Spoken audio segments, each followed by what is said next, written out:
Time check, 10:42, Sunday. So itong kulungan na to, boss, ano size ito? Oh, nakalimutan yung height. Pero yung baba, mga ano yan, 4x5? Pwede ba? Magkano bili mo dito nung paggawa mo? Namin yan, nasa beach. So 25,000 tong kulungan na to. Magkano mo binebenta ngayon? 5K. Oh, mga kaibigan, 5K na lang. Sama na yung mga ibon? Pa.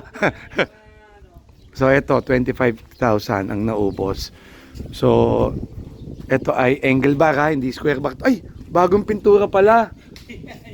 Niretouch pala. Kuya, niretouch mo. Bagong pintura pala. O yan ha. Niretouch ha. So may okay yung perch. O yan, meron ng perch. 25K noon, 5,000 na lang ngayon. Ang kapal ng ginamit pala dito ano, no, mating. Ano, makapal yung mating ha. So, kailangan nyo lang pinturahan. Hindi naman siya sira, pintura lang ang kailangan talaga. So, ang height nito, tingin ko mga 6 yan, no. Oh. Atras ako ito, para mas kita nyo. So, murang-mura to sa 5,000. Nagkataon, may kulungan na ako eh. Nakakahinayang man. O yan, bago ko i-post. Kala ko kasama yung mga ibon sa loob eh. So, may lalagay yung mga ibon mo?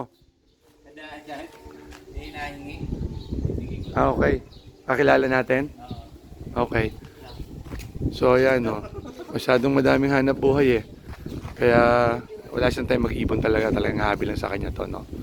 O yan, ipopost ko kung sino yung may-ari. Then, kontakin nyo na lang.